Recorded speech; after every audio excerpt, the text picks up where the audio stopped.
What's up, Geekscapists? I'm here with Jack and Evan from Steel Train. And now you guys just recorded a new album, right?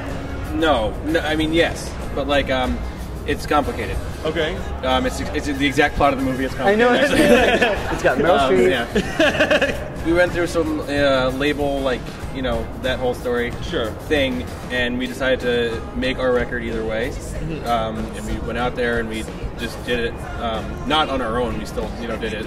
Great studios, great producers and stuff, but we made the record, and then there was a time elapse of when we were dealing with, you know, getting off the label and all this stuff, and we had a really interesting opportunity, which most bands don't have. Usually you make a record and then you live with it and that's it, and we actually had the chance to sort of not go back but add to it, because during that whole time more songs happened, and so we recorded more songs, and the result is a record that wasn't recorded for very long but was thought out for a year, which might sound sterile, but it was kind of the opposite. It was really exciting to be able to kind of go back. So while you guys were in the midst of this frustration and trying to figure out where the direction of the band was going to go, it kind of gave you guys not the time to make the album right. Did it give you guys any of the inspiration or material? I mean, what's the subject matter of this album? It gave us a lot of time to test the songs out on the road and see what really stood up. Because a lot of the songs on this record are more aggressive and more suited towards a live show, whereas in past records we didn't have that. There's actually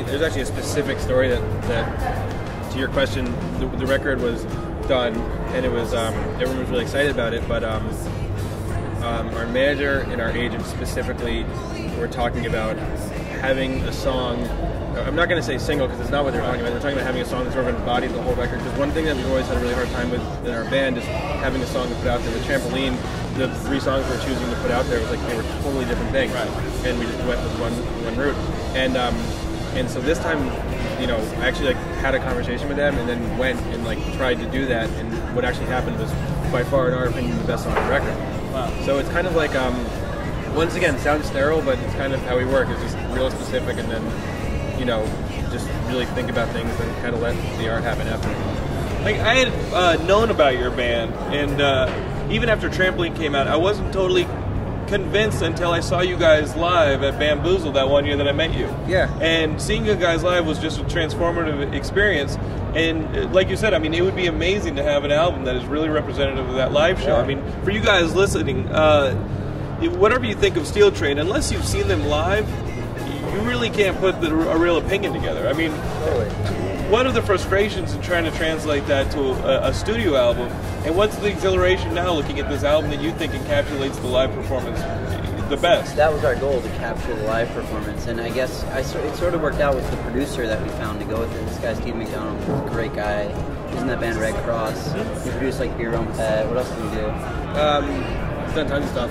He's sort of like one of these like LA guys that's sort of like been everywhere, you know, played in all these amazing bands and produced all these great records, and it's just, you know, sort of done everything that, you know, seems cool.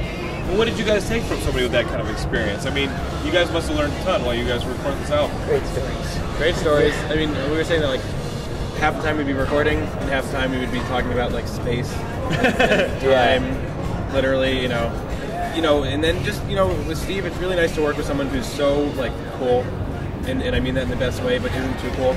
You know, like he has all the greatest influences and, you know, just best sounds and sort of like a pop culture guru in every way, but nothing is nothing stupid. If you want to reference, like, you know, at one point we'd be referencing like Jay Retard, and the next point it would be like Xanadu or Heaven. So really open and really smart, but in no way like can't be bothered. Steve, the producer, last night at Stubbs, we were watching Spoon, we were totally drunk, and we were having a conversation that is exactly this. We were saying, nowadays, you market a record and then you make it. Right. Which is bullshit, right? You know, like you before you even go to the studio or your label, and all your people are telling you what to make, and then you go make it. And what should happen, which is what we fortunately were able to do, is we made a record, and now we're figuring out how to, you know, sell it to people who like music after the record's done, because that should have come first, and it actually did. So now you guys are cutting loose with no restrictions. Again, I can't emphasize enough. Whatever you thought of Steel Train up to this point, you heard it from these guys. They're just going to cut loose, and you're just going to have to reintroduce yourself to this band, or introduce yourself to this band for the first time. Now, Jack, you're in another band. You're in this band Fun, all right? Yeah. Which is like, what makes up this band? I mean, because it's you and a couple other high-profile guys from the scene. It's sort of like our dilapidated version of a supergroup. Yeah, right. We're just all friends. We always talk about making music together, and it's nice we're all in a position where we can. And it's that's it. Yeah. I'm a big fan of that album as well. Cool. You know, it just like the Trampoline album, it does have a ton of different sounds in it.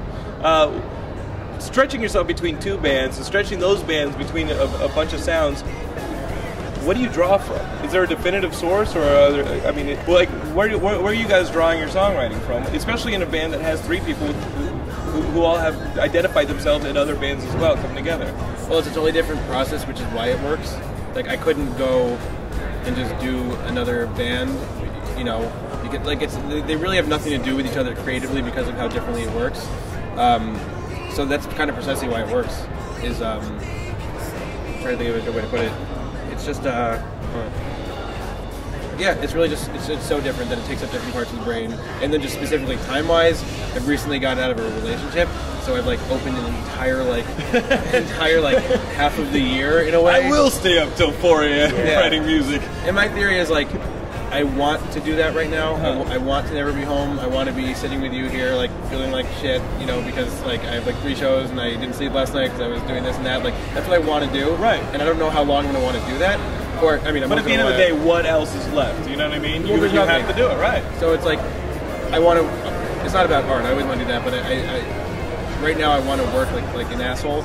So I feel compelled to do so until the moment, because inevitably at some point I'd be like, oh, I should spend some time at home and possibly have some form of a social life, you know. But Evan's the same thing. Evan writes screenplays. He's not in the band. He really has no life either.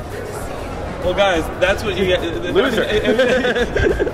What are you gonna do? I mean, you guys are on. Remember, while you're throwing around the loser word, you guys are on Geekscape, okay? Awesome. This is if you think you don't belong anywhere, you definitely belong here. You know what it is? Here's the real answer. We grew up in a certain way. It's not a Jewish thing. It might be our parents raised the same way, where we are terrified of impending doom. It's true. Of dying, not leaving anything behind. Right. Lost So just time. go for it. Yeah, like the concept of lost time is something you probably wake up every morning with, that like you feel a crushing weight, and it's you're wasting time or you're missing some opportunity. And our parents did that. Right. And it's great. So guys, Steel Train's out on tour right now. They're going to be touring nonstop till the end of time, or until they're in the ground. So if they're playing in your neighborhood, please, I cannot tell you enough. Go out and check them out. Thank you guys so much for coming on Geekscape. Thanks for having us. Let's get a weird head shake.